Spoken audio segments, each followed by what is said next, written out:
नमस्कार दोस्तों, मैं Sumit Chaudhary success plus current platform पर आप सभी का हार्दिक स्वागत करता हूं।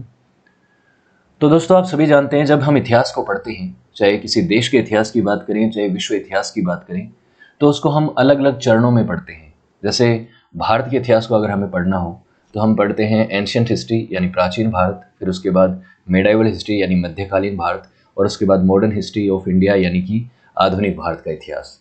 उसी तरीके से अमेरिका के इतिहास को आप पढ़ेंगे, अमेरिकी महाद्वीपों के इतिहास को, तो आपको प्री कोलंबियन पीरियड, उसके बाद कॉलोनियल पीरियड और उसके बाद पोस्ट कोलंबियन पीरियड, उस तरह से उसको पढ़ा जाता है।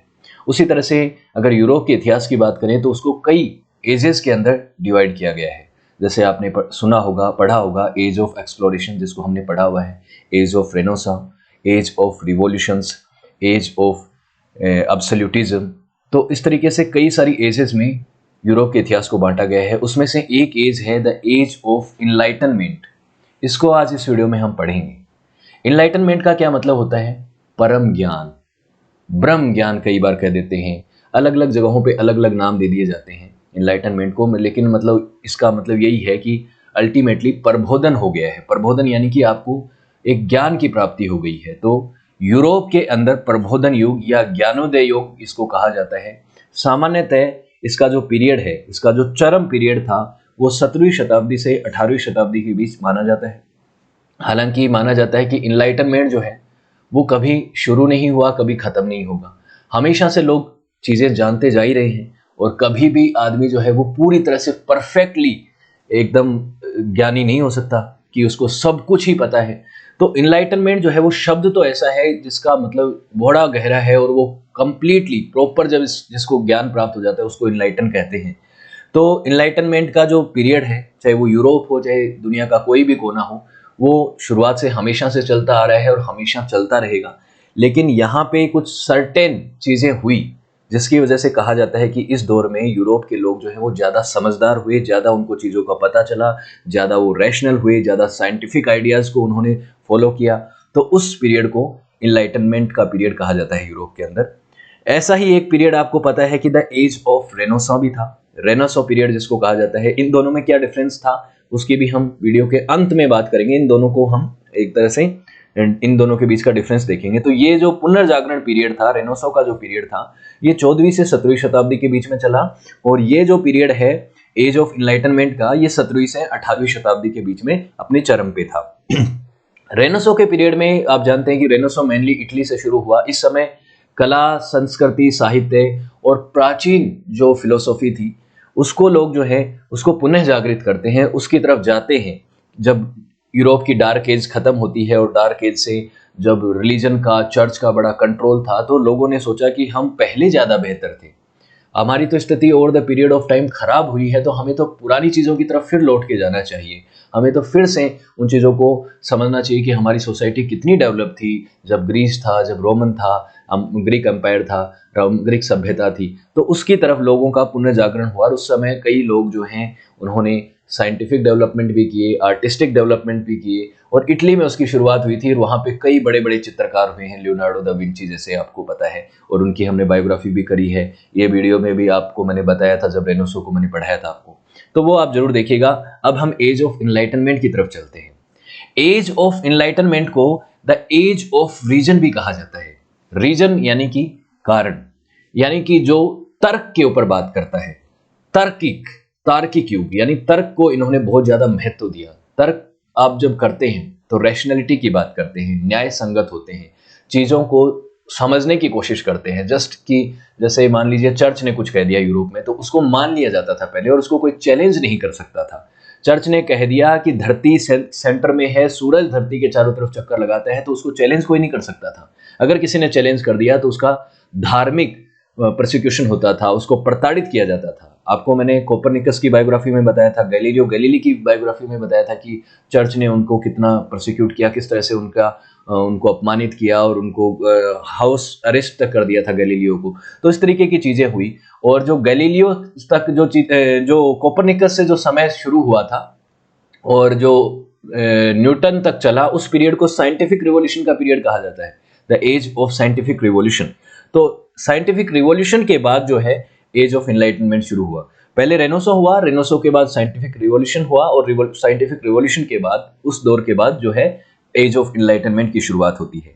ये एक ऐसा पीरियड था जिसमें साइंटिफिक डेवलपमेंट हुए, पॉलिटिकल और इंटेलेक्चुअल डेवलपमेंट हुए, फिलोसॉफिकल डिस्कोर्स को डिस्कस किया गया, लोग बैठते थे, बातें करते थे और समझने की कोशिश करते थे कि कोई भी चीज जो है उसके पीछे का कारण क्या है, तर्क क्या है। किसी भी चीज को सीधा नहीं माना जाएगा, सीधा स्वीकार नहीं किया जाएगा जस्ट बिकॉज किसी पादरी ने बोल दिया, किसी चर्च ने बोल दिया, किसी राजा ने बोल दिया, नहीं। उसको हम समझेंगे, अपने दृष्टिकोण से समझेंगे कि वो बात तर्कपूर्ण है या नहीं है। अगर वो तर्कपूर्ण नहीं है, वो साइंटिफिकली करेक्ट नहीं है, तो हम उसको स्वीकार नहीं करेंगे। और ये जो चीज है, इसको स्वीकार करने में समय लग जाता है, क्योंकि समाज, कोई भी समाज हो, वो रिलीजन की जकड़ में तो रहता ही है। और रिलीजन की जकड़ में जब रहता है तो वो अपने बिलीफ को जल्दी से चैलेंज करने नहीं देता। सर्टेनली उसको स्वीकार करने में, नई चीजों को स्वीकार करने में समय लग जाता है। और उसके बाद जो पावरफुल अथॉरिटीज थी, चाहे चर्च हो, चाहे वो ऑटोक्रेटिक रूलर्स हों, जिनकी बातों को पहले स्वीकार किया जाता था और नए फिलोसोफर्स और नए थिंकर्स आके उनको चैलेंज करते थे, तो वो ऑटोक्रेटिक जो अथॉरिटीज थी वो उनका प्रोसिक्यूशन भी करती थी, उनको दबाने की कोशिश भी करती थी। लेकिन उसके बावजूद भी यहाँ पे क्रांति हुई, एक तरीके का एक साइंटिफिक डेवलपमेंट हुआ, एक इनलाइटनमेंट का पीरियड आया। तो ये एक बड़ा चुनौतीपूर्ण पीरियड था और एक अच्छा पीरियड था यूरोप के लिए। ये बहुत महत्वपूर्ण पीरियड था। यूरोप का डेवलपमेंट आप देखते हैं, आज यूरोप और अमेरिका दोनों महाद्वीप आप जानते हैं कि कितने प्रोस्परस हैं और कितना उनके पास रिसोर्सेस हों या कितना भी हो, ये मानते हैं कि वो ग्लोबली रूल करते हैं। ग्लोबली मैं ये इस तरह से रूल नहीं करने की बात कर रहा हूँ, आगे चल के तो उन्होंने रूल भी किया है, कॉलोनियलिज्म के दौर में बहुत कुछ किया है, लेकिन इस दौर में भी उनकी चीजें, वो चीजों को सीख रहे थे। और जितना बेहतरीन ढंग से कोई चीज सीखता है उतना ही ज्यादा डेवलप करता है। तो ये ग्रोथ उस समय हो रही थी। और ये जो यूरोपियन सोसाइटी में ये जो पीरियड था, ये डोमिनेंटली 17वीं और 18वीं शताब्दी में था। उसके बाद भी चलता ही रहा है, 19वीं 20वीं शताब्दी में भी चलता रहा है और अभी भी चलता ही है। नई चीजें तो सीखते ही हैं और फिलोसॉफिकल डेवलपमेंट होता ही है, रीजनिंग की तरफ आगे बढ़ते ही हैं, साइंटिफिक डेवलपमेंट बढ़ते ही हैं। तो ये पीरियड तो होता ही है। और ये जो पीरियड है, इसको कहा जाता है कि इस पीरियड ने एक बहुत ही बड़ा डिसिसिव जो है रोल अदा किया मॉडर्निटी की तरफ शिफ्ट होने में। जो मॉडर्न वर्ल्ड जो आप देखते हैं, जिसमें लोगों के पास उनके ह्यूमन राइट्स हैं और डेमोक्रेटिक स्ट्रक्चर है उनके देशों के अंदर, तो ये जो चीजें हैं ये इस दौर में डेवलप होनी शुरू हुई। और ना केवल यूरोप पर इसका प्रभाव पड़ा, बल्कि पूरी दुनिया पर प्रभाव पड़ा। इस इनलाइटनमेंट के दौर की वजह से कई सारी चीजें हुई, कई सारे रिवॉल्यूशन हुए, साइंटिफिक रिवॉल्यूशन हुए। एक रेनेसां ह्यूमनिज्म हुआ स्टार्ट, एक वो पहले वाला रेनेसां अलग है, ये रेनेसां भी वही है कि लोग चीज़ों को समझने लगे, जागृत होने लगे और इंटेलेक्चुअल्स, स्कॉलर्स और फिलोसोफर्स की बातों को लोग गंभीरता से लेने लग गए। चर्च की जो प्रभाव है वो कम होने लग गया। ऑटोक्रेटिक जो रूलर्स थे उनकी सत्ता उनके हाथों से चली गई और कई बड़े जो है पॉलिटिकल रिवॉल्यूशंस भी हुए। आप जानते हैं जैसे फ्रेंच रिवॉल्यूशन, अमेरिकी रिवॉल्यूशन और हैथियन रिवॉल्यूशन, उसके बाद रशियन रिवॉल्यूशन। ये जो रिवॉल्यूशंस हुए हैं, इन रिवॉल्यूशंस के ऊपर इस एज ऑफ इनलाइटनमेंट का बहुत गहरा प्रभाव था, जिसकी वजह से लोग जो है वो अपनी ऑटोक्रेटिक रिजीम्स को, अपने यहाँ पे जो डिक्टोरियल तरीके के राजा थे उनको हटा के वहाँ पे नई तरीके का रूल स्टैब्लिश कर रहे थे। कई जगहों पे कॉन्स्टिट्यूशनल मोनार्की स्टैब्लिश हो रही थी, यानी कि संविधान के अंडर में राजा काम करेगा। और कई जगहों पे आगे चल के डेमोक्रेटिक स्ट्रक्चर भी आया, रिपब्लिकन गवर्नमेंट भी आई। उसका कारण क्या था? क्योंकि लोगों ने तार्किक ढंग से चीज़ों को समझना शुरू किया और उन्होंने देखा कि ये राजा, जैसे मैंने एज ऑफ एब्सोल्यूटिज्म में आपको बताया था कि जब राजा ये कहता था कि वो निरंकुश है क्योंकि उसे राजा को जो है ईश्वर ने अपॉइंट किया है, उसको कोई चैलेंज नहीं कर सकता। तो इस तरीके की बातों को लोग तर्कहीन समझने लगे कि कहाँ कब आया ईश्वर और कब उसने तुम्हें अपॉइंट किया राजा।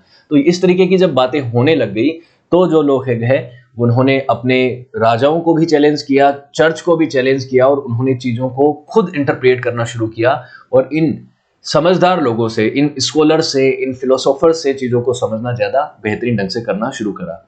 इस दौर में क्या हुआ कि जो सदियों से चलती आ रही दकियानुसी सोच थी, जो कस्टम थे, जो ट्रेडिशंस थे, उनको लोगों ने साइडलाइन करके एक्सप्लोरेशन की तरफ ध्यान दिया कि चीज़ों को एक्सप्लोर करना है। इंडिविजुअलिज्म की तरफ ध्यान दिया। इंडिविजुअलिज्म का मतलब क्या है कि हर एक व्यक्ति जो है वो इंडिविजुअली स्वतंत्र है, उसका अधिकार उसके पास होने चाहिए, उसके पास फ्रीडम होनी चाहिए, उसके ह्यूमन राइट्स होने चाहिए। ये चीज़ों पे ध्यान दिया और इस तरफ जो है समाज जो है वो बढ़ा। टॉलरेंस की तरफ समाज बढ़ा। टॉलरेंस हर तरीके का। पहले क्या होता था आप जानते हैं कि एक रिलीजियस इंटॉलरेंस बहुत ज़्यादा थी यूरोप के अंदर। क्रिश्चियनिटी ने बहुत ज़्यादा डोमिनेट किया और बाकी जो कल्चर, बाकी जो रिलीजन के लोग थे उनको प्रोसिक्यूट किया, फोर्सफुली चीज़ों को परिवर्तित किया और इस वजह से इंटॉलरेंस का माहौल हो गया था। फिर एक वो पीरियड आया, रिफॉर्मेशन का पीरियड आया। रिफॉर्मेशन जब प्रोटेस्टेंट रिफॉर्मेशन हुआ था मार्टिन लूथर किंग के समय पे, तो भी बहुत सारी लड़ाइयाँ हुई यूरोप के अंदर। एक राजा जैसे प्रोटेस्टेंट रिलीजन को सपोर्ट कर रहा है, एक कैथलिक को सपोर्ट कर रहा है, उसके यहाँ पे जिसके यहाँ पे प्रोटेस्टेंटिज्म को फॉलो किया जाता है राजा के द्वारा, वहाँ की जनता अगर कैथलिज्म को फॉलो करती है, अगर माइनॉरिटी, तो उसका प्रोसिक्यूशन होता था। जहाँ कैथलिक राजा होता था वो प्रोटेस्टेंट का ऊपर जो है अत्याचार करता था। तो ये चीज़ें जो होती थी, इंटॉलरेंस का जो माहौल था, उससे लोग परेशान हो चुके थे और उन्होंने कई लड़ाइयों में अपनों को खोया था। बहुत से लोग यूरोप में मारे गए थे। तो एक टॉलरेंस की तरफ भी लोग शिफ्ट हुए, साइंटिफिक एंडेवरमेंट की तरफ भी शिफ्ट हुए। लोगों ने देखा कि चीज़ों को अगर बेहतर करना है, समझना है और डेवलप करना है, चाहे वो इकोनॉमिक डेवलपमेंट हो या एक तरह से मानसिक डेवलपमेंट हो, उसके लिए साइंस की तरफ जाना बहुत ज़रूरी है, विज्ञान की तरफ जाना ज़रूरी है। तो ये चीज़ें हुई जिसकी वजह से आगे चल के चाहे वो इंडस्ट्री हो, पॉलिटी हो, चाहे फिलोसॉफी हो, चाहे वो फिजिक्स, केमिस्ट्री, बायोलॉजी या केमिस्ट्री हो, मैथमेटिक्स हो, इन सभी चीज़ों का डेवलपमेंट हुआ क्योंकि लोग तार्किक हो रहे थे, साइंस की तरफ जा रहे थे। तो ये जो पीरियड था ये एज ऑफ एनलाइटनमेंट का था। उसके बाद जो है ये उस दौर के फिलोसोफर्स, थिंकर्स, साइंटिस्ट वो लोग हैं जो कि उनको इस तस्वीर में दिखाया गया है कि किस तरह से वो लोग जो हैं नए डेवलपमेंट आइडियाज़ के बारे में कई बार बैठ के बात भी करते थे, साथ में बैठ के विचार भी करते थे कि हमारे समाज को, हमारे देश को, हमारी सोसाइटी को कैसे बेहतर किया जा सकता है। तो ये चीज़ें इस दौर में हुई। उसके बाद और क्या हुआ कि जब साइंस जो है वो बहुत महत्वपूर्ण पिलर था इस साइंटिफिक इस इनलाइटनमेंट की दौर का, क्योंकि साइंस की वजह से चीज़ों को सही या गलत प्रूव किया जा सकता है। और साइंस जो है वो किसके ऊपर काम करती है? प्रैक्टिकल अप्रोच के ऊपर काम करती है, चीज़ों को प्रूव करती है। तो जब कोई चीज़ें होती हैं और उसको मान लीजिए रिलीजन या चर्च ने कह दिया, मान लीजिए वही एक मैं आपको एग्जांपल देता हूँ कि चर्च ये कहता था, चर्च के हिसाब से ये था कि धरती जो है वो केंद्र में है और धरती जो है वो फ्लैट भी है। पहले तो ये तक क्लेम किया जाता था धरती जो है वो फ्लैट है, लेकिन धरती फ्लैट नहीं है, अंडाकार है, आप जानते हैं।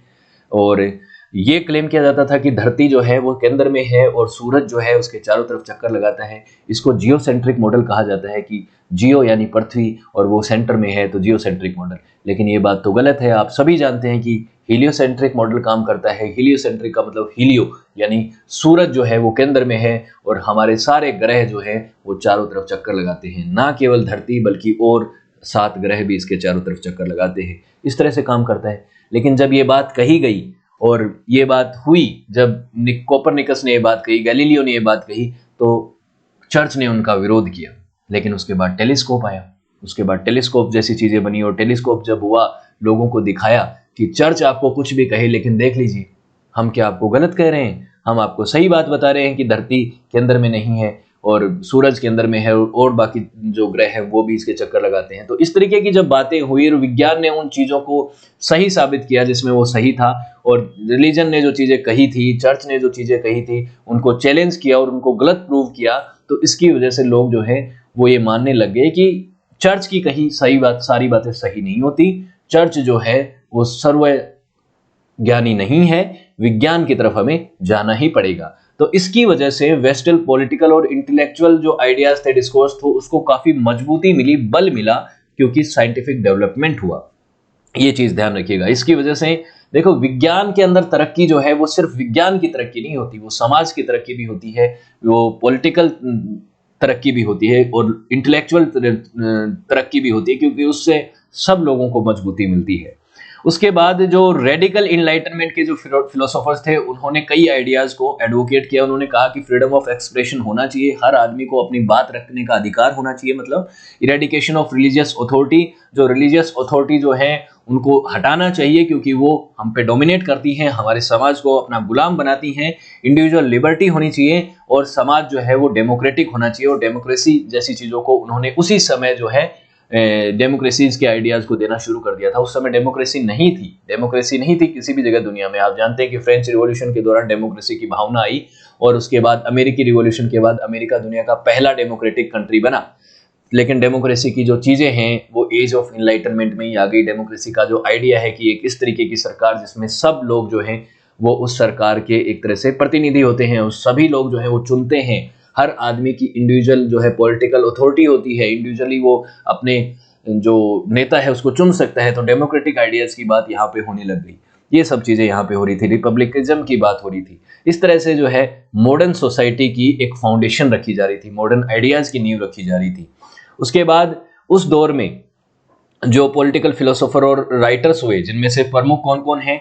जॉन लॉक, इनकी बायोग्राफी हम कर चुके हैं। वोल्टेयर और इनकी बायोग्राफी हम करेंगे। Immanuel Kant, Jean Jacques Rousseau, Kant, Adam Smith की बायोग्राफी कर चुके हैं हम। इनकी जो आपको जानते हैं कि कैपिटलिज्म के फादर माने जाते हैं। ये कई बड़े फिलोसोफर्स हुए हैं, और इन फिलोसोफर्स ने यूरोपियन इनलाइटनमेंट के दौर को एक तरह से अपने कंधों पे उठाया। इन्होंने ही इतने महत्वपूर्ण आइडियाज दे, इतनी बड़ी बड़ी फिलोसॉफीज दी, जिसकी वजह से लोग जो है वो जागृत हुए। उसके अलावा विज्ञान के जगत में तो लोग काम कर रहे थे, उनको हम साइंटिफिक रिवॉल्यूशन में पढ़ेंगे, जैसे चाहे वो आपके न्यूटन हो, चाहे वो गैलीलियो हो, चाहे वो और जो है जो तमाम उस दौर के वैज्ञानिक हों, उनकी हम बात करेंगे। उनका जो कईयों की तो मैं बायोग्राफी ऑलरेडी कर चुका हूँ गैलीलियो वगैरह की, तो वो आप जाके देखिएगा उन्होंने क्या कुछ सहा है और किस दौर में उन्होंने क्या क्या काम किया है।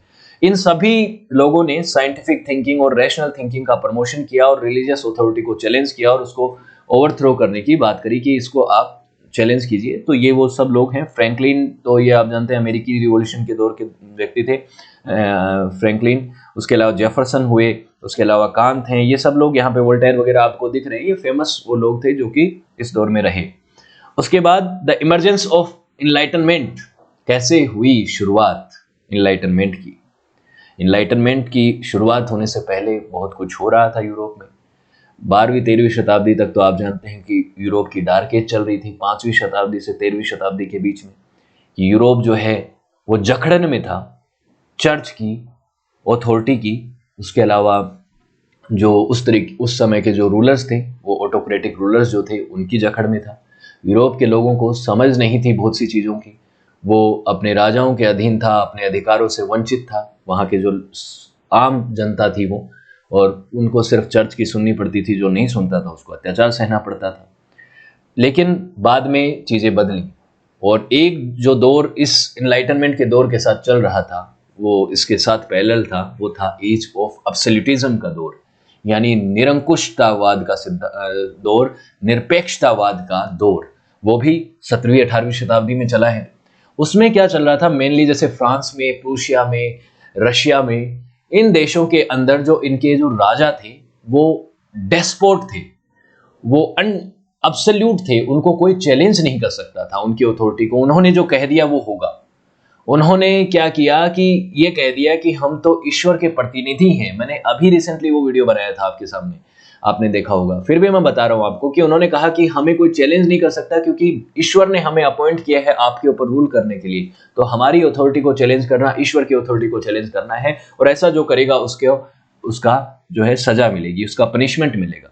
लेकिन कुछ देश ऐसे थे जिन्होंने इन चीजों को स्वीकार नहीं किया, जैसे इंग्लैंड के जब राजा ने ये कहा, जेम्स सेकंड ने, इन्होंने कहा कि मैं, जो राजा है वो, उसकी अथॉरिटी को कोई चैलेंज नहीं कर सकता, क्योंकि ये उसका अधिकार है, जन्मसिद्ध अधिकार है कि वो रूल करे। तो लोगों ने कहा कि फालतू बकवास करने की जरूरत नहीं है, हम ये चीज़ नहीं मानेंगे, हम अपने अधिकारों को पूरी तरह से त्याग नहीं सकते, और हम जो है ये सोशल कॉन्ट्रैक्ट थ्योरी और एब्सोल्यूटिज्म में बिलीव नहीं रखते, तो हमें जो है हमारे अधिकार चाहिए। तो उस समय एक इंग्लिश सिविल वॉर हुआ था 1642 से लेके 51 के बीच में, और उसके बाद एक ग्लोरियस रिवॉल्यूशन हुआ था, जिसके थ्रू, जो 1688-89 में हुआ, जिसको हम अलग वीडियो में भी पढ़ेंगे। इस रिवॉल्यूशन के दौरान जो है लोगों ने कहा कि हम अपना अधिकार चाहते हैं और एक कॉन्स्टिट्यूशनल मोनार्की स्टैब्लिश हो। राजा जो है वो निरंकुश नहीं होना चाहिए, वो एक संविधान के दायरे में काम करेगा, लोगों के अधिकारों के लिए काम करेगा, लोगों के बेनिफिट के लिए काम करेगा, वो निरंकुश नहीं हो सकता, वो अपनी मन मर्जी मुताबिक अपनी मर्जी का मालिक नहीं हो सकता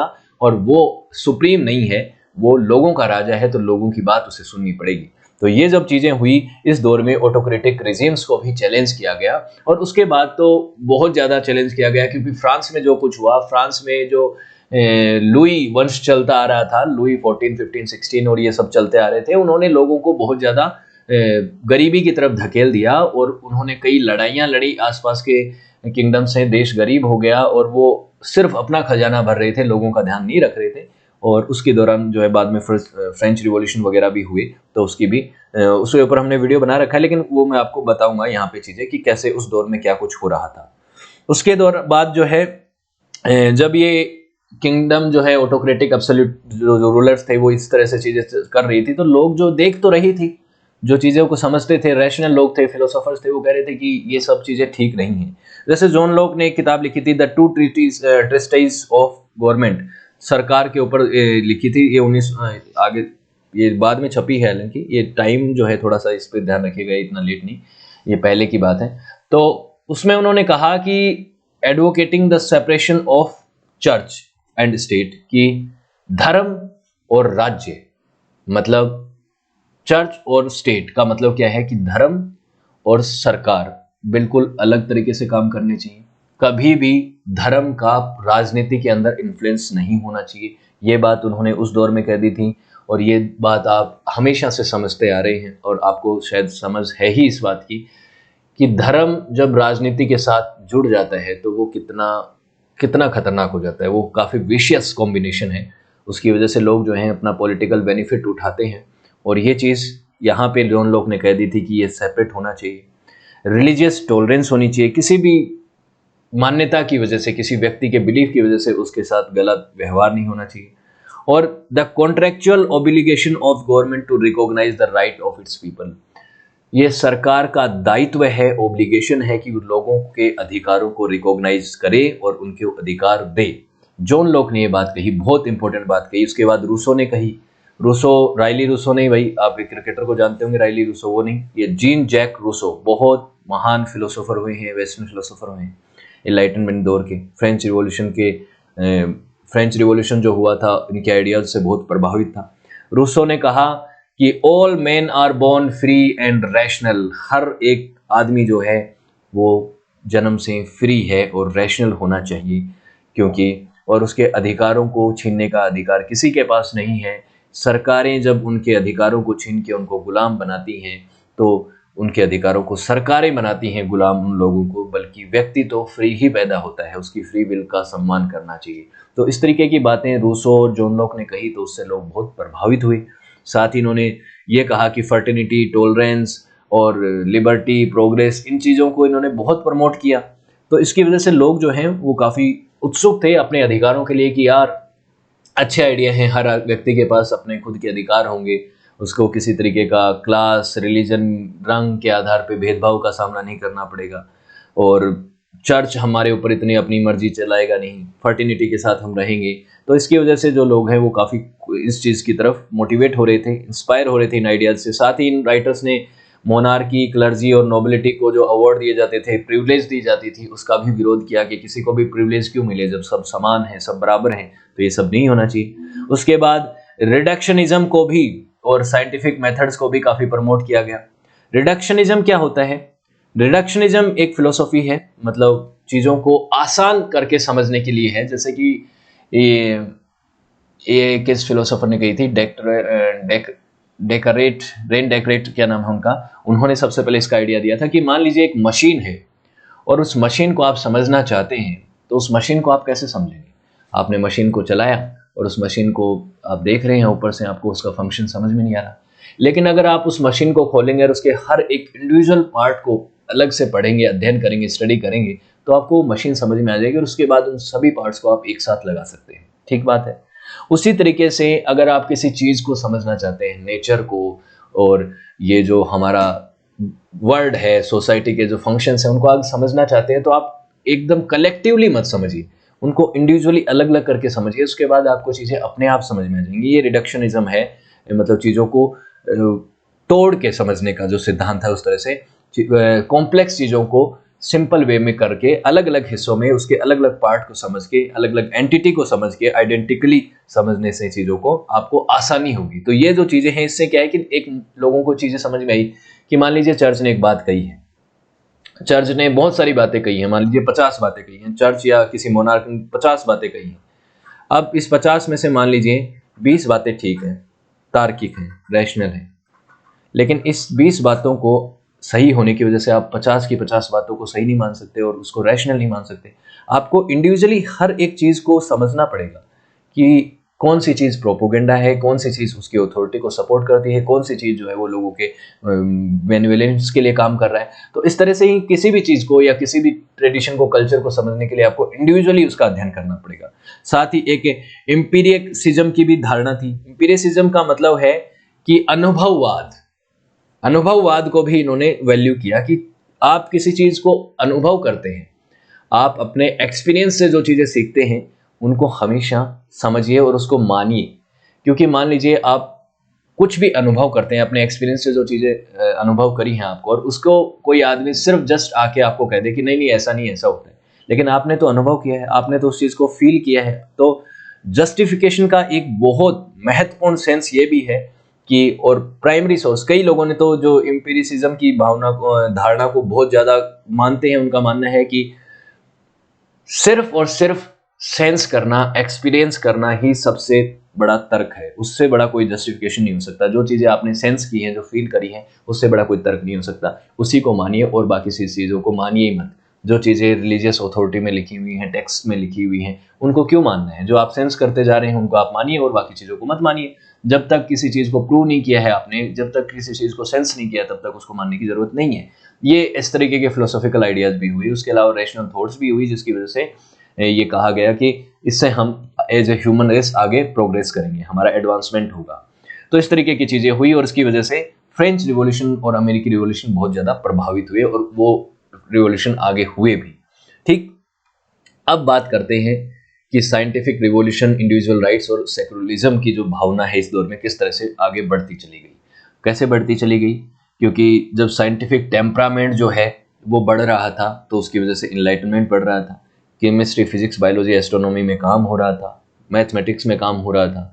इसकी वजह से जो लोग हैं वो नई नई चीज़ों को समझ पा रहे थे तो उन्होंने जो सैकड़ों सालों से आ रही सुपरस्टिशियस इंटरप्रिटेशंस थे उनको एक अलग तरीके से देखना शुरू किया और उनको क्रिटिकली देखना शुरू किया। और उन्होंने कहा कि हमें तो बेवकूफ़ बनाया जा रहा था इतने सालों से, अब हमें पता चल रहा है कि चीज़ें तो जैसे बताई जा रही थी वैसे नहीं है, विज्ञान ने उसकी व्याख्या कर दी है। तो ये सब चीज़ें जो है वो चीज़ों को हटने, चीज़ें शुरू होने लग गई। जैसे आइजैक न्यूटन का बहुत बड़ा कंट्रीब्यूशन रहा। आइजैक न्यूटन जो है साइंटिफिक रिवॉल्यूशन दौर के आखिरी लगभग अंतिम वैज्ञानिकों में माने जाते हैं। वैसे तो साइंटिफिक रिवॉल्यूशन भी अंतहीन है और शुरुआतहीन है, वो हमेशा से साइंटिफिक चीज़ें तो होती ही आ रही हैं, डेवलपमेंट तो होते ही जा रहे हैं, लेकिन जो एरा माना जाता है साइंटिफिक दौर रिवॉल्यूशन का वो यूरोप में माना जाता है, ये 16वीं-17वीं शताब्दी का। ठीक है, तो आइजैक न्यूटन ने जो चीज़ें करी, फिजिक्स में उनका जो योगदान है वो अचुनौतीपूर्ण है। आप जानते हैं, उसको चुनौती नहीं दे सकती।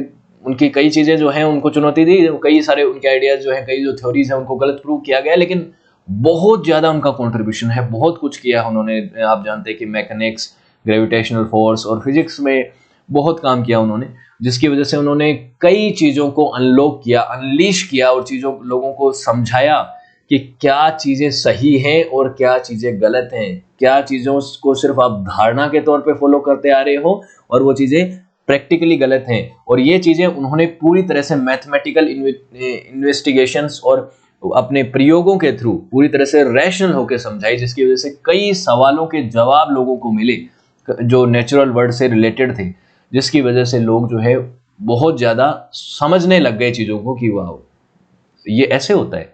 पेड़ से फल जमीन पे गुरुत्वाकर्षण बल की वजह से गिरता है। हम तो सोचे थे कि ईश्वर हमें ऊपर से नीचे दे रहा है कि वाह ये गिफ्ट है, जाओ भूख लगी है खा लो, है ना। इस तरीके की बातें सोचता तो होगा ही ना, जब उसके पास एक्सप्लेनेशन नहीं थी व्यक्ति के पास, किसी भी आदमी के पास। तो ये चीज़ें थी। उसके अलावा डिस्कवरी और इन्वेंशन हुए उस दौर में, कई तरीके के साइंटिफिक डेवलप इंस्ट्रूमेंट्स के, टेलीस्कोप हुआ, माइक्रोस्कोप हुआ, पंप, बैरोमीटर, थर्मोमीटर, जिससे लोग जो है नई नई चीज़ों को करने लगे और उनका इस्तेमाल करने से उनको बहुत बेनिफिट भी हो रहा था, उनकी लाइफ आसान हो रही थी। और लाइफ आसान होती है तो व्यक्ति जो है उस चीज़ की तरफ ज़्यादा भागता है जिसने उसकी लाइफ को आसान किया है, और वो क्या था? विज्ञान। और विज्ञान ने उनको मजबूती दी और उसकी वजह से लोग जो है और तार्किक होते चले गए।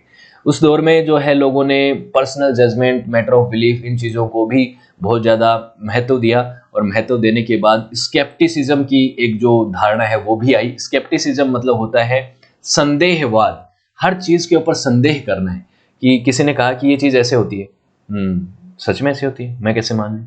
मतलब जब तक वो चीज़ आपके सामने हो ना जाए, जब तक वो चीज़ जो है एक तरह से प्रूव ना हो जाए, तब तक उसके ऊपर एक जो है डाउटिंग का नेचर रखना है। ये स्केप्टिसिज्म का सिद्धांत है, ये एटीट्यूड ऑफ डाउटिंग वाला जो सिस्टम है अलग अलग चीज़ों के ऊपर।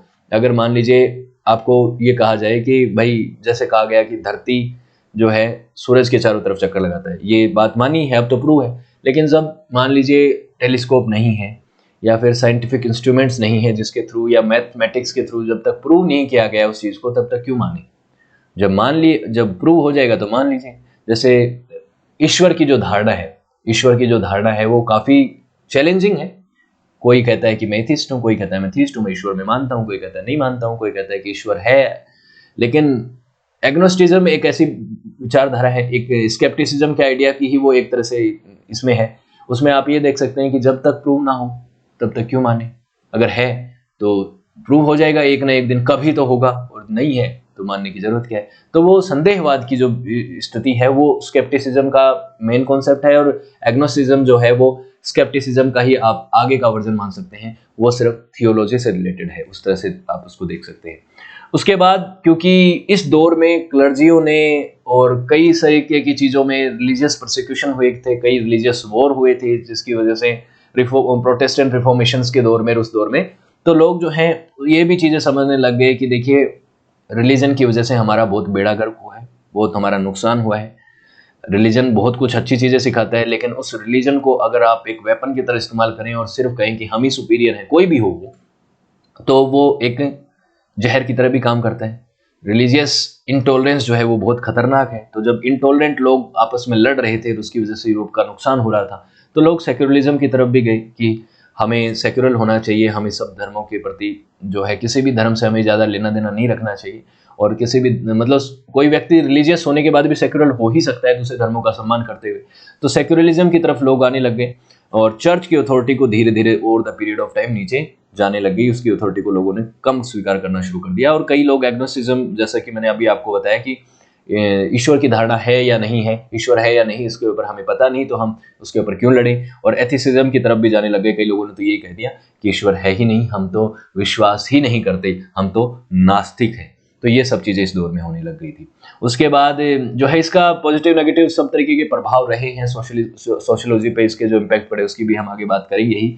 तो उसके बाद पॉलिटिकल रिफॉर्म्स के ऊपर भी बातचीत होने लग गई, डिबेट होने लग गई, डिस्कशन होने लग गई कि किस तरीके की सरकारें हमारे यहाँ पे होनी चाहिए। जैसे पहले तो मोनार्की ही चलती आ रही थी, मोनार्कीज भी अलग अलग तरीके की होती थी। कई जगहों पे मोनार्की जो है उसके एडवाइस करने के लिए नोबिलिटी होती थी। कई जगह मोनार्की एकदम अब्सोल्यूट हो गई थी, जिसमें राजा के ऊपर अलावा किसी की चलती नहीं थी। कई जगह मोनार्की ऐसी थी जिसमें जो देश था उसको अलग अलग राज्यों में जिस बांटा हुआ था, प्रोविंस में बांटा हुआ था, तो वहाँ पे उनके जो स्टेट्स थे अंदर काम करते थे वो उनको थोड़ी ऑटोनॉमी थी, कई जगह ऑटोनॉमी नहीं थी। तो इस तरीके की सरकारें चल रही थी, लेकिन डेमोक्रेसी नहीं थी, रिपब्लिकन गवर्नमेंट नहीं थी, ये सब चीज़ें नहीं थी। तो इस दौर में जो है इसके ऊपर चर्चा होने लग गई। कई लोगों ने रिपब्लिकनिज्म, डेमोक्रेसी, इन तरीके की सरकारों का प्रस्ताव रखा और कहा कि हमारे पास ये होना चाहिए। कई लोगों ने कहा कि ये अभी संभव नहीं है, तो कॉन्स्टिट्यूशनल मोनार्कीज की तरफ जाया जाए कि राजा होगा, मोनार्क होगा, लेकिन वो संविधान के दायरे में काम करेगा और एक पार्लियामेंट जैसी चीज़ें जो है वो फंक्शन की जाएंगी। तो ये सब चीज़ें उस दौर में होने लग गई थी। और इस दौरान पब्लिक आउटरीच भी होने लग गए थे, क्योंकि उस दौर में जो सोसाइटी के साथ इनजस्टिस हो रहा था पॉलिटिकल और इकोनॉमिक एक्सेस के ऊपर, लोगों को अमीर अमीर होते जा रहे थे नोबिलिटी वाले, गरीब जो है उनकी तरफ ध्यान नहीं जा रहा था। तो कई क्रांतियाँ हुई, छोटे मोटे रिवोल्यूशन भी हुए, रिवोल्ट भी हुए, तो लोग परेशान भी थे। तो उन्होंने इन चीज़ों को थोड़ा तवज्जो देना शुरू किया कि हाँ, सरकार बदलनी चाहिए, सरकार अलग तरीके की होनी चाहिए, मोनार्की नहीं चलेगा, राजा का बेटा हमेशा राजा बनता जाए और हमारा शोषण करता जाए, ये चीज़ नहीं चलेगी। क्योंकि उस दौर में जो एब्सोल्यूटिज्म और टायरनी और मोनार्कियाँ जो चल रही थी, उनके खिलाफ कई मूवमेंट होने शुरू इन्होंने किए, इस सोच की वजह से हुई। और उसके बाद जो है इस वजह से लोगों ने ये भी देखा कि पर्सनल हैप्पीनेस भी मैटर करती है। ऐसा नहीं है कि सिर्फ जो है जिसने जो बोल दिया उसकी बात को मानना पड़ेगा, कि जिसने मतलब अथॉरिटी ने जो बोल दिया वो मानना पड़ेगा। इंडिविजुअल्स के बारे में बात होने लग गई, पर्सनल राइट्स के बारे में बात होने लग गई, ह्यूमन फ्रीडम के बारे में बात होने लग गई, इंडिविजुअलिज्म को सपोर्ट किया जाने लगा। क्लर्जी और नोबिलिटी के जो एब्सोल्यूटिज्म था उसको अस्वीकार करने लोगों ने शुरू कर दिया। ये सब चीज़ें उस दौर में हो रही थी। और लिटरेचर और फिलोसोफर्स ने लिटरेचर में लिख के फिलोसोफर्स ने, थिंकर्स ने ये चीज़ें कही और कहा कि देखिए हमें चर्च के बियॉन्ड सोचना होगा, चर्च जो कहता है उससे ज़्यादा हम अलग सोचना पड़ेगा। और मिडिल क्लास इस चीज़ से इंस्पायर भी थी और उन्होंने कहा कि हर एक बात का जवाब आपको रिलीजियस टेक्स्ट में नहीं मिलेगा, आपको अपने हिसाब से सोचना पड़ेगा, अपने रैशनल थिंकिंग से सोचना पड़ेगा, साइंस की तरफ देखना पड़ेगा चीज़ों को समझने के लिए। और ये सब चीज़ों ने इतना ट्रिगर किया कि चीज़ें बदल गई। एक तो बहुत बड़ी क्रांति हुई, फ्रेंच रिवॉल्यूशन, फ्रांस की क्रांति 1789 में, 89 से लेके 99 के बीच में हुई थी, ये मैंने पढ़ाया है आपको। बहुत महत्वपूर्ण क्रांति है। उसके बाद एक और क्रांति हुई, अमेरिकी रिवॉल्यूशन, कैसे अमेरिका ने ब्रिटेन से आज़ादी हासिल करी, जिसको अमेरिकी वॉर ऑफ रिवॉल्यूशन, अमेरिकी वॉर ऑफ इंडिपेंडेंस भी कहा जाता है और अमेरिकी रिवॉल्यूशन भी कहा जाता है। उसके अलावा एक और हैतियन रिवॉल्यूशन था, यह विश्व इतिहास का एकमात्र सफल गुलाम विद्रोह माना जाता है, जिसमें हैती जो कि एक कैरेबियन कंट्री था, एक कैरेबियन छोटा सा आयरलैंड है, वहाँ पे जो ब्लैक अफ्रीकन थे जिनको अफ्रीका से स्लेव बना के लाया गया था, उन्होंने फ्रांस की रिजीम के खिलाफ रिवोल्ट कर दिया और उन्होंने सफलता हासिल करी और अपने आप को आज़ाद घोषित किया। तो ये जो आंदोलन हुए, ये जो रिवॉल्यूशंस हुए हैं यहाँ पे, ये सभी जो हैं वो एज ऑफ इनलाइटनमेंट और इनलाइटनमेंट के जो आइडियाज़ थे, personal liberty, individual rights, types of government और ये सब चीज़ें हैं, अथॉरिटी को चैलेंज करना, उससे ही इंस्पायर थे और इन सभी से बहुत कुछ बदला। और फ्रेंच रिवॉल्यूशन को माना जाता है कि इसने डेमोक्रेसी के आइडिया को एक प्रैक्टिकल स्वरूप दिया, एक मतलब आइडिया दिया, बल दिया, मजबूत दिया। हालांकि लंबे समय तक यहाँ पे रही नहीं डेमोक्रेसी, कुछ समय के लिए ही रही, बीच में रिवॉल्यूशन के दौरान ही। और अमेरिकी रिवॉल्यूशन के बाद जो है डेमोक्रेसी का प्रैक्टिकल स्वरूप देखने को मिला और अमेरिका दुनिया का पहला डेमोक्रेटिक कंट्री बना, लोकतांत्रिक देश बना, ये आप जानते होंगे। और इसका इम्पैक्ट क्या रहा? इम्पैक्ट एक तो यही हुआ कि इतनी बड़ी बड़ी क्रांतियां हुई। और फिलोसोफर्स के दौरान एक बहुत महत्वपूर्ण चीज़ आप ध्यान रखिएगा, इन्होंने फाउंडेशन रखी थी वेस्टर्न रेशनल मॉडर्न सोसाइटी की, लेकिन इन्होंने विमेन राइट्स की ज़्यादा बात नहीं करी, ये बहुत ध्यान रखिएगा। ये एक इसका फ्लो बैक है कि उन्होंने विमेन राइट्स की बात नहीं की। लोगों की रेस के आधार पे जो उनसे भेदभाव होता था, रेसिज्म जैसे की चीज़ें होती थी यूएस में, अमेरिका में, अमेरिकी महाद्वीपों के अंदर भी हो चाहे यूरोप के अंदर हो, जो स्लेव्स बनाए गए थे उन स्लेव्स के अधिकारों की बात ज़्यादा नहीं हुई। वर्किंग क्लास लोगों की स्थिति के ऊपर बात ज़्यादा नहीं हुई, इसलिए आगे चल के कार्ल मार्क्स ने इनके ऊपर बात करी। यहाँ पे अब्राहम लिंकन ने अमेरिका के अंदर बात करी, उन्होंने उनको अधिकार दिलाए। उसके बाद मार्टिन लूथर किंग जूनियर ने इसके ऊपर काम किया, उन्होंने अधिकारों की बात करी। वुमेन राइट्स के लिए भी बहुत लोगों ने काम किया। तो ये over the period of time जो है ये चीज़ें बाद में बदली हैं, इस दौर में नहीं हुई। इसीलिए इनलाइटनमेंट का जो दौर है वो कभी ख़त्म नहीं हुआ माना जाता है, क्योंकि जब इनलाइटनमेंट हो रहा है, चीज़ें बदले, जब ब्लैक्स के अधिकार जो है उनसे छीने गए थे, उनको अधिकार वापस देना है, वो भी तो एक समझ ही है। वो समझ का इजाफा इस दौर में नहीं हुआ था। इस दौर में लोग इतने समझदार नहीं हुए थे इनलाइटनमेंट दौर बोलने के बावजूद भी। इनलाइटनमेंट का मतलब तो क्या होता है कि पूरा संपूर्ण ज्ञान हो जाना, लेकिन संपूर्ण ज्ञान में ये बात कहाँ से लैग कर गई कि वुमेन राइट्स नहीं मिलने चाहिए। तो वुमेन राइट्स को अगर नहीं रखा गया तो संपूर्ण ज्ञान तो नहीं हुआ। लोगों को उनके कलर के आधार पर भेदभाव किया जाता है तो संपूर्ण ज्ञान नहीं होता। लेकिन बहुत चीज़ें उन्होंने सीख ली थी, इसलिए इसको एज ऑफ एनलाइटनमेंट कहा जाता है। ठीक, इसके बाद इन्होंने जो माइनॉरिटीज थे उनके अधिकारों की तो बात नहीं की, लेकिन जो मेजोरिटी जो लोग हैं, आम जनता है, मिडिल क्लास है, उनके अधिकारों की इन्होंने खूब बात की और उनको उनके अधिकारों की दिलाने में सफलता भी बहुत हद तक इनको हासिल हुई। कई क्रांतियां हुई उसकी वजह से।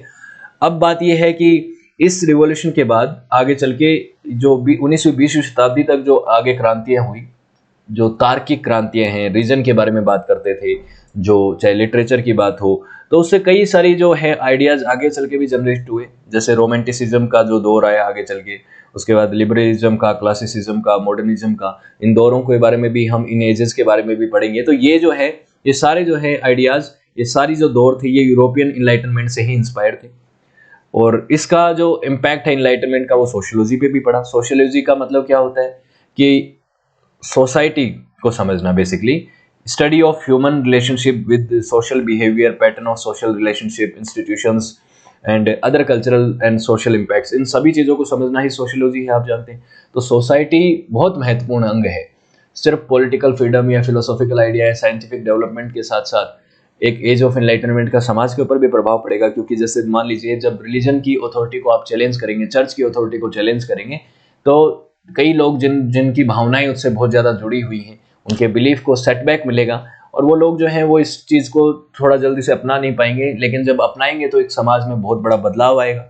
तो इस वजह से जब ये over the period of time, जब एक लंबे अरसे से चलता आ रहा था, 200-300 साल तक इनलाइटनमेंट का दौर, और मैं तो कहता हूँ कि काफ़ी हजारों सालों से इनलाइटनमेंट का दौर चलता ही आ रहा है। जब से फिलोसॉफी का जन्म हुआ, मान लीजिए आप, जब से लोगों का सोचने समझने की, तर्क करने की क्षमता हुई, तब से ही चीज़ें बढ़ती आ रही हैं। तो लोग जो हैं over the period of times बदले हैं, और बेटर सोसाइटी को बनाने के लिए आप सभी जानते हैं कि उसके सभी फंक्शंस को समझना पड़ेगा। तो सभी चीज़ों को समझने के लिए इन थिंकर्स ने कहा कि आप हर एक फंक्शन को समझिए, तार्किक होइए, रैशनल होइए, अनुभववाद को समझिए, तर्क को समझिए। जब सब चीज़ों को आप समझ जाएंगे तो आप अपने आप समझ जाएंगे। आपको किसी भी तरीके की रिलीजियस टेक्स्ट के द्वारा दी गई एक्सप्लेनेशन की ज़रूरत नहीं है। ये चीज़ें इन्होंने कही। तो इससे काफ़ी लोग जो हैं वो ये समझने लग गए कि हाँ, अब हमें अगर कुछ चीज़ का जवाब चाहिएगा तो हम उस चीज़ को एक अलग तरीके से सोचेंगे, अलग तरीके से समझेंगे। इसकी वजह से वैसे तो समाज पे दोनों ही तरीके के प्रभाव पड़े, पॉजिटिव नेगेटिव। कुछ लोगों के बिलीफ को जब सेटबैक मिला तो उन्होंने उस चीज़ का विरोध भी किया कि हमारे रिलीजियस सेंटिमेंट हर्ट हो रहे हैं, ये सब चीज़ें बात नहीं कही जाए। लेकिन कई लोग जो हैं इसको स्वीकार कर रहे थे। उन्होंने कहा कि जो चीज़ सही है वो सही है, चाहे कैसे भी सही हो। नहीं, जो रैशनल है वो रैशनल है, ये चीज़ें हैं। तो लोगों ने ये सब चीज़ें देखा कि एक बेटर सोसाइटी को बनाने के लिए विज्ञान और रैशनल थिंकिंग की हमें बहुत ज़रूरत है, रिलीजन से भी ज़्यादा ज़रूरत है। तो उस चीज़ को इन्होंने अपनाया। अब इनलाइटनमेंट दौर का अंत कब हुआ? इस दौर का जो यूरोप में चल रहा था मेनली, और सब जगह ही इनलाइटनमेंट के दौर चलते हैं, लेकिन यूरोप के इस दौर का अंत कब हुआ? इस दौर का अंत समय माना जाता है कि इसकी बिगिनिंग कई लोग कह देते हैं कि 1600,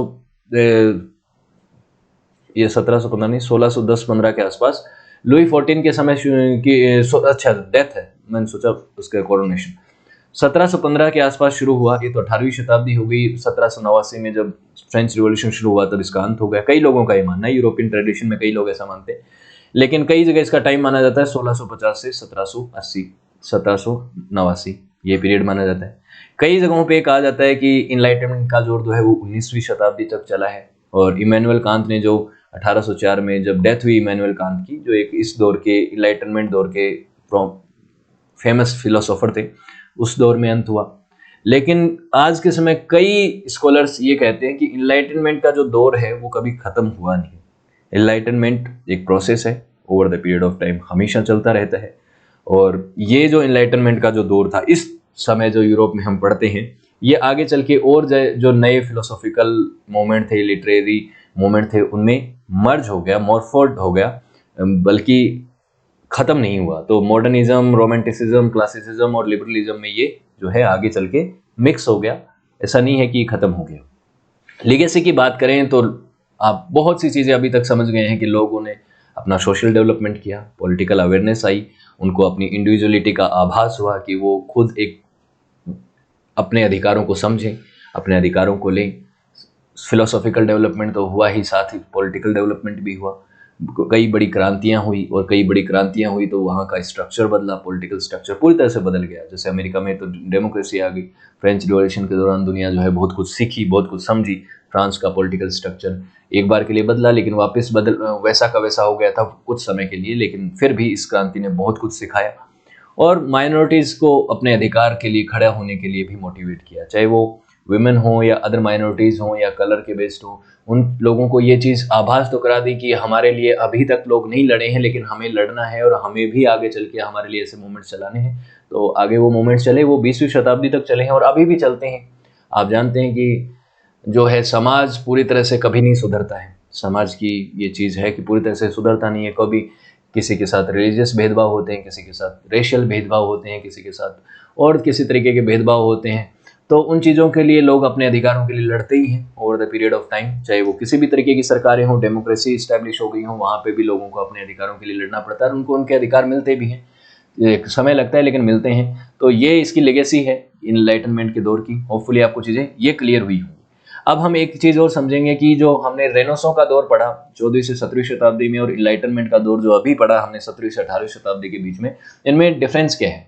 रेनेसां में भी मैंने ये कहा था कि लोगों को इस चीज़ का आभास हुआ कि उनको चीज़ों को समझना चाहिए, बेहतर ढंग से समझना चाहिए, साइंटिफिक डेवलपमेंट होना चाहिए, कला साहित्य संस्कृति को प्रमोट करना चाहिए। हम एक बुरे दौर से गुजरे हैं, हमारा डिग्रेड हुए हैं हम over the period of time. तो हमें पुनः हमारे प्राचीन समय की तरह ही पुनर्जागृत होना है और कला साहित्य संस्कृति विज्ञान को तवज्जो देनी है। ये बात रेनेसां में भी कही और इनलाइटनमेंट में भी मैंने आपको ये चीज़ें बताई हैं कि वो लोग भी अपना डेवलपमेंट ही चाहते थे, बेहतर समाज ही चाहते थे। दोनों का मकसद तो यही था, लेकिन समय अलग है और कुछ चीज़ें अलग हैं। 14वीं से 17वीं शताब्दी में रेनेसां हुआ, पुनर्जागरण, और इनलाइटनमेंट यानी प्रबोधन वाला जो है वो 17वीं से 18वीं शताब्दी में बीच में माना जाता है। रेनेसां जो है वो मेनली फ्री थॉट और रिलीजियस फ्रीडम की बात करता था। ये भी करता था, उससे एक स्टेप आगे करता था। साइंटिफिक डेवलपमेंट जो है वो इनलाइटनमेंट के दौर में ज़्यादा हुई, साइंटिफिक रिवोल्यूशन के दौर में ज़्यादा हुए और रेनेसां के दौर में भी हुए, लेकिन वो और ज़्यादा बड़े स्तर पर हो गए। रेनेसां के दौर में आर्ट कल्चर को ज़्यादा महत्व दिया जाता था। यहाँ पे विज्ञान और फिलोसॉफिकल आइडियाज़ को ज़्यादा प्रमोट किया गया। रेनेसां ने प्रोटेस्टेंट रिफॉर्मेशन को जन्म दिया आगे चल के। Protestant reformation Martin Luther king वाला वो रिफॉर्मेशन जिसमें प्रोटेस्टेंट्स जो है रिलीजन जो है वो कैथोलिक रिलीजन आगे बढ़ गया और प्रोटेस्टेंट अलग हो गए क्रिश्चियनिटी से। तो वो जब रिलीजियस अथॉरिटी को और कैथोलिज्म के जो चर्चेस हैं उनको चैलेंज किया गया तो एक प्रोटेस्टेंट रिफॉर्मेशन हुआ। फंडामेंटल्स ऑफ रिलीजन को इन्होंने चुनौती दी और उसके बाद फ्रेंच रिवॉल्यूशन हुआ, इनलाइटनमेंट के द्वारा इंस्पायर हुआ और डेमोक्रेसी का जो बेसिक मॉडल है, बेसिक जो है वो इस दौर में स्टैब्लिश हुआ। उसके बाद अगर नोटेबल पर्सनैलिटीज़ की बात करें रेनेसां के दौर की तो लियोनार्डो दा विंची, मोनालिसा बनाई जिन्होंने, माइकल एंजेलो, कोपरनिकस जैसे दो लोग हुए हैं वो यहाँ पे हुए हैं। माइकल एंजेलो भी एक बहुत फेमस मूर्तिकार और बहुत बड़े चित्रकार थे, उनके मैंने बायोग्राफी कवर की है, कोपरनिकस की भी की है, तीनों लोगों की है इनकी। तो ये इन लोगों की बात हमने करी थी रेनेसां के दौर में भी। उसके अलावा अगर इनलाइटनमेंट के दौर की फेमस पर्सनालिटीज़ की बात करें तो Adam Smith, Rousseau, Voltaire, John Locke, ये सभी लोग बड़े फिलोसोफर और बड़े इकोनॉमिक्स्ट और ये हुए हैं, इन्होंने इनलाइटनमेंट के दौर में काम किया। प्रिंटिंग प्रेस बन गई थी रेनेसां के दौर में और काफ़ी कुछ लिखा गया, काफ़ी चीज़ें हुई। और इनलाइटनमेंट के दौर में भी कई किताबें लिखी गई, एकेडमिक्स की, कई फिलोसॉफी की, कम्युनिकेशंस के चैनल्स जो हैं वो भी डेवलप कर दिए गए थे over the period of time. तो बेसिकली यही है, रेनेसां के दौर से थोड़ा सा आगे का दौर है ये। दोनों के मकसद बेसिकली सेम थे ही कि समाज को इनलाइटन करना, समाज को बेहतर करना और बेहतर ढंग से सरकारें वगैरह चलाना, ये सब चीज़ें होती थी। तो होपफुली आपको चीज़ें क्लियर हुई होंगी, आप समझ गए होंगे कि एज ऑफ इनलाइटनमेंट में यूरोप में क्या हुआ।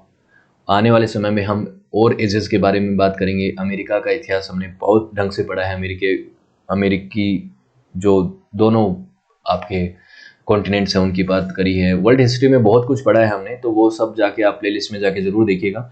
साथ ही सक्सेस प्लस एकेडमी की एप्लीकेशन को भी डाउनलोड कीजिएगा। अगर एप्लीकेशन को आप डाउनलोड करते हैं तो आपको इन वीडियोज़ की PDF मिलेगी, इनसे रिलेटेड वीडियो लेक्चर्स भी मिलेंगे। साथ ही अगर आप प्रीमियम कोर्सेज को परचेज करते हैं, बहुत अप्रोप्रिएट प्राइस में आपको मिल जाएंगे ये हालांकि यहाँ पे, तो आप वीडियोस के साथ साथ PDF और उनसे रिलेटेड टेस्ट सीरीज भी साथ कर सकते हैं। अगर तैयारी कर रहे हैं आप कॉम्पिटिशन एग्जाम्स की तो आपको ये बहुत बेनिफिशियल रहेगा। साथ ही आप चैट सेक्शन के माध्यम से मुझसे जुड़ भी सकते हैं। आपका कोई सजेशन हो, कोई डाउट हो, वो आप मुझसे पर्सनली यहाँ पे पूछ सकते हैं। सजेशंस का भी मोस्ट वेलकम है। और सक्सेस प्लस एकेडमी के साथ जुड़े रहिएगा, सभी प्लेटफॉर्म्स के साथ जुड़िएगा। आप सभी का बहुत बहुत धन्यवाद वीडियो अंत तक देखने के लिए। मिलते हैं अगले वीडियो में। चैनल को सब्सक्राइब जरूर कीजिएगा।